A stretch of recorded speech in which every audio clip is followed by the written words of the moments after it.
Few video game systems hold the cultural importance of the Sega Genesis. In my opinion, this is the last video game system considered recognizable in everyday life and pop culture. First we had the Atari 2600, or VCS, then the NES, then the Sega Genesis. These were all the consoles that changed the game completely, but my favorite out of all of these systems is the one I'm covering today. But how did this all start? How did an underdog company who was known mainly as the makers of the weird 8-bit system that didn't sell well enough to combat Nintendo eventually have a market share of 65% and a mascot that was more recognizable than Mickey Mouse? And how did it all fall apart in the end? I think a lot of you also see that this is the most logical step going forward in making documentaries, and since I've covered the Sega Saturn and Dreamcast, I think the Genesis is the next thing on the horizon. So today, I finally get to say it. Hi everyone, I'm ModemCat, and today we'll be looking at the Sega Genesis.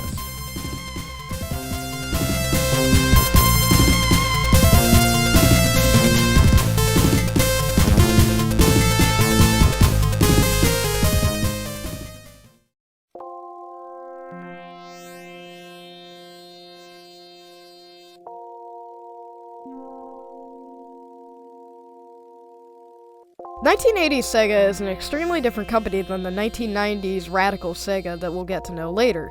The mousy Japanese company's market share was embarrassing around this time. Nobody would admit to owning their console over a Nintendo Entertainment System, even if their console, the Master System, was more powerful in almost every way. Brazil might like it though. No matter how much I and other Sega fans defend this thing, there's no denying the NES had more cultural importance and recognition in pop culture.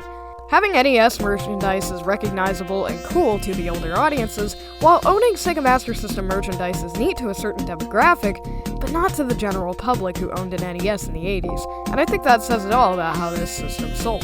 If Sega was rolling in money, Nintendo could build a mansion out of it. They were selling the NES at insane rates. This thing set sales records, almost doubling the sales of the best-selling video game system at the time of its release, the Atari 2600, which obviously trampled Sega. But in 1987, another underdog company laid the foundation for Sega's eventual rule of the video game market in the early 90s.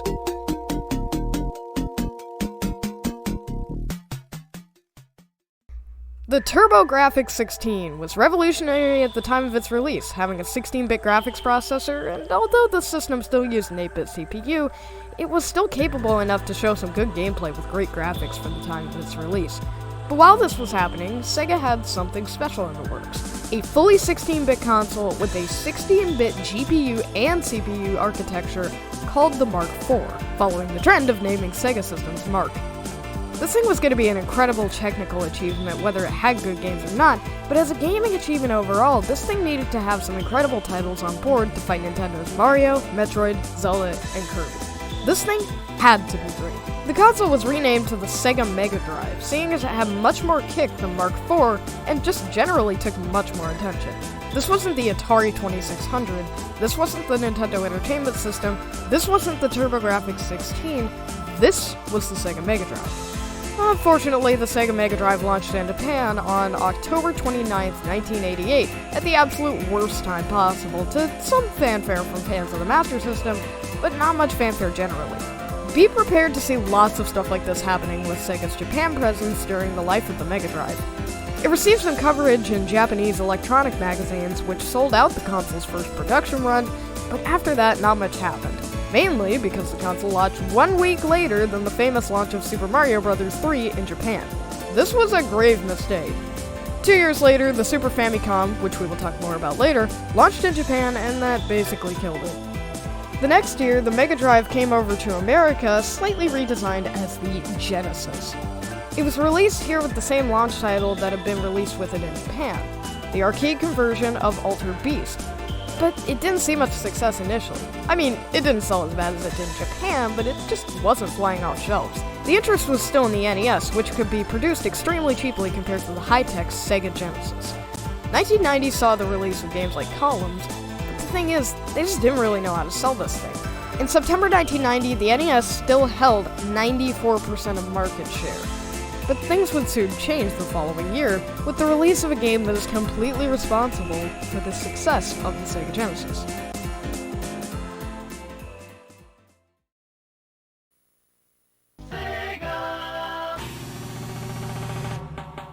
Internally at Sega's Japan branch, a project was beginning to take shape. They had realized that Sega had no true mascot yet. They had Alex Kidd, but really, who remembers Alex Kidd? It seemed too random, and with their newfound success in the West, they had to make a more Western-stylized character. A platformer engine had been developed by employee Yuji Naka, and its entire concept was being fast. It was fitting with the Tokyo street racing scene of the late 80s, and Naka was a person who loved all things fast. This basic game concept featured loop-de-loops and such, things that had been unheard of in games like Mario. All they needed to further work on this game concept was their player-controlled character, who would become a mascot for the company. But what to pick? They had thought of a large human character with a mustache who was similar to Sega's rival, Mario. They had thought of a rabbit named Mr. Needlemouse who could grab objects with his ears, and they had thought of a blue hedgehog named Sonic. A developer at the company decided to take these three designs into a park and ask various people which one they liked the most. And the winner was Sonic. First, if you don't know, a hedgehog is a small desert animal with spines, a bit like a porcupine, but not really. They're cute, small animals, but with their spikes had a perfect amount of attitude for a video game character. They could also roll up into a ball when they get scared. In this loop-de-loop setting, it made sense to have a character that could roll like a ball. In this form, he could also attack enemies and was not vulnerable to them whatsoever. These levels were built around his speed and agility, and of course, had to be designed well. This was built to be the flagship title for their new fully 16-bit system, something that could show the Mega Drive couldn't do what anything else could have done before it. Sonic the Hedgehog was released on June 23, 1991, and nothing could top this game. The blue blur was slowly taking over, with its fast, colorful display of grassy landscapes and flooded ruins. This game was in your face. It was the prettiest, fastest game on the market, and it knew it. Yuji Naka was the mastermind behind the game's programming and engine, and in my opinion, the god of Sega Genesis development, while Naoto Oshima created the character of Sonic. This game was incredible for the time and extremely innovative. It sold well for a while, but it wasn't enough. Sega of America's former CEO and CEO at the time, Tom Kalinske, asked Sega of Japan, "Hey, you know that game with the blue hedgehog? We could bundle that with consoles and sell more consoles than ever before." And Sega of Japan said, "What? No, we don't want to give our game away." But Sega of America eventually forcefully convinced them that it was the right decision. And the best part is, it was. Danita Stokes, president of HAG. It's bad enough that Sega Genesis has the most 16-bit games, but this new Sonic the Hedgehog, oh, he really doth my doilies. They say he's incredibly fast. Well, what's the hurry, mister? And about his attitude. Smarty pants. Why can't it be more like that nice boy Mario? Oh! Little brat! The Sega Genesis and Sonic the Hedgehog became household names by the end of 1991. The following year in 1992, development started on Sonic 2 in America, and the aforementioned Naka left Sega of Japan due to what he saw as poor management. Mark Cerny of Sega Technical Institute asked Naka to a meeting where he asked him to come to Sega of America and work on Sonic 2, and promised him better management. Naka agreed to this and ended up creating an even faster engine for the following game in the series that removed the speed cap. This was being hyped up more than anything else coming out at the time on the system, and Sega as a company were blowing up across North America. It's rumored that a survey with kids was taken around this time on which was more well-known, Sega's Sonic the Hedgehog or Disney's Mickey Mouse. The answer came out clear as Sonic. Kalinske approached football commentator and icon John Madden about a game series for the Genesis called John Madden Football. Madden seemed very interested in the idea, and Madden would be published by Electronic Arts. Madden was a huge hit, and many sports fans flocked to the Genesis, which sold even more consoles than ever before. The Madden games were system sellers and absolutely the best sports game experience you could get on the market at the time. But around this era of bliss for Sega, in 1991, a new competitor was on the horizon. Well, I say new, but it was Sega's former rival, who had just surfaced with a new system that was a serious threat to Sega's master plan of reaching the top.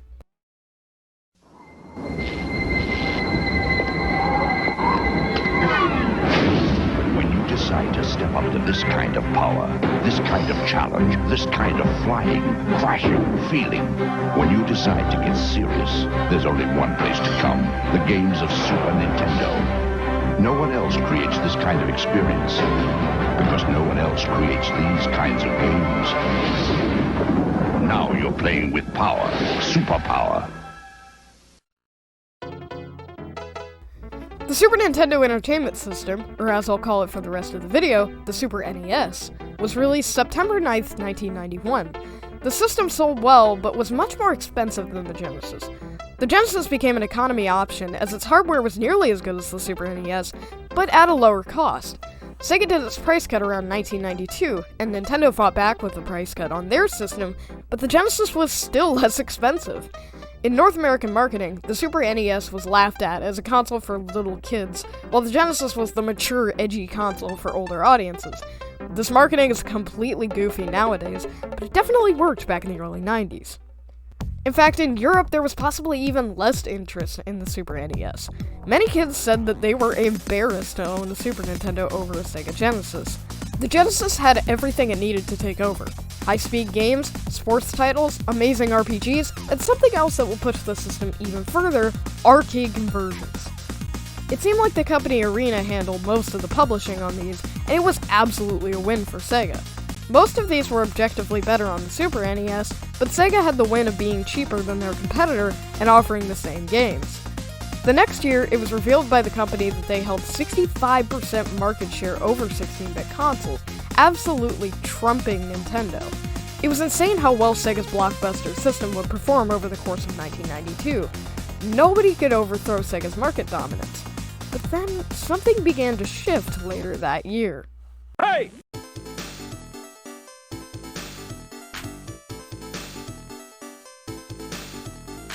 Sega were still at the top of their game in the market, but they took a step into the terrible world of add-ons. Their first release was Tame. It was a compact disc drive for the Sega Genesis and Mega Drive called the Sega CD, and it had some decent titles, Sonic CD, Dark Wizard, and various others, but it was filled with bad full-motion video games and ports of Genesis games with nothing more than an animated intro cutscene and a CD audio soundtrack. The Sega CD was something that Sega did because they could. It's the embodiment of corporate greed when you're at the top. And possibly, at the time, one of the most infamous parts of gaming would appear in the Sega Genesis port of Mortal Kombat. And that infamous thing was the blood code. The original arcade version of Mortal Kombat featured a significant amount of blood compared to the console ports, which had no blood at all. The Super NES had a cheat code that was just enabling the gore but replacing it with sweat, but the Genesis version had brought something far more accurate and far more sinister. The Genesis version brought back the blood in the form of a cheat code, nicknamed the Blood Code. This code became the talk of the town when it came to video games, much to parents' dismay. Much like how games like Call of Duty are criticized heavily in the mainstream media now for their overt portrayal of violence, Mortal Kombat received the same criticism in 1993. This was already after Sega had added their rating system to video games, but even then there was still controversy. Also on the horizon was the infamous Night Trap incident surrounding one of those awful full-motion video games I mentioned earlier. The Night Trap incident was a court case that took place around 1993. The court hearing ended in the creation of the ESRB, or Entertainment Software Rating Board, and Night Trap being pulled from store shelves for being too violent. The concern from parents surrounding violent video games dented Sega's dominance on the market severely. The next year, Sega put out the Sega Saturn in Japan, a 32-bit system that launched with Virtua Fighter. This one game alone dominated over the PlayStation for a significant time in Japan. Sega of America believed that if Virtua Fighter did so well in Japan, and their arcade conversions were some of what sold the Genesis over Nintendo, maybe the Saturn could do well in the US and be their saving grace. Sega's first blunder with this was that the arcade market was slowly dying in North America. Home consoles were considered the optimal way to experience video games. Their second blunder occurred at E3 1995, when they announced the Saturn to be available immediately, which angered retailers as they had no time to prepare for the launch of the new system. Sony came on stage afterward and announced their console, the PlayStation, priced at $100 less than the Saturn. Also in America, Sega created a product of fear, the 32X. The 32X was a 32-bit add-on for the Sega Genesis. Yes, you heard that right. That's 2 add-ons for the Sega Genesis, 2 versions of the Genesis, a flood of crappy FMV games on one of the add-ons, controversial titles, market saturation, lack of interest, a new console trying to outshine the old one, an overpriced portable Sega CD and Genesis all in one unit. I don't even think I need to keep talking about this at this point. Sega was in serious trouble at this point in time. The Saturn was dying, and the Genesis was one foot in the grave. After the Saturn release, not much interesting happened. The Genesis was losing support. The last Sonic game released for it was Sonic 3D Blast in 1996, and that was ported to the Saturn soon after. Sega was losing the battle in 2 different markets, which was concerning to die-hard Sega fans. The Super Nintendo ended up winning the battle by the end of it, outselling the Genesis by nearly 20 million units worldwide and 1.5 million units just in North America. It was finally discontinued around June 1997, but not before Sega gave the rights to the name Genesis to Magisco, who made an aftermarket Genesis called the Genesis 3, which kept interest up for a while, but eventually it lost momentum.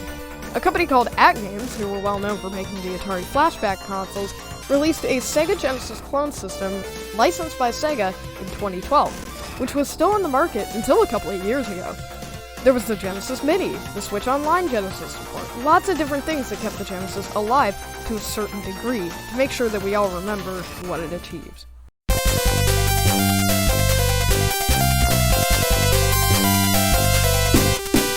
Even if the Genesis lost the battle, it will always be my favorite of the generation.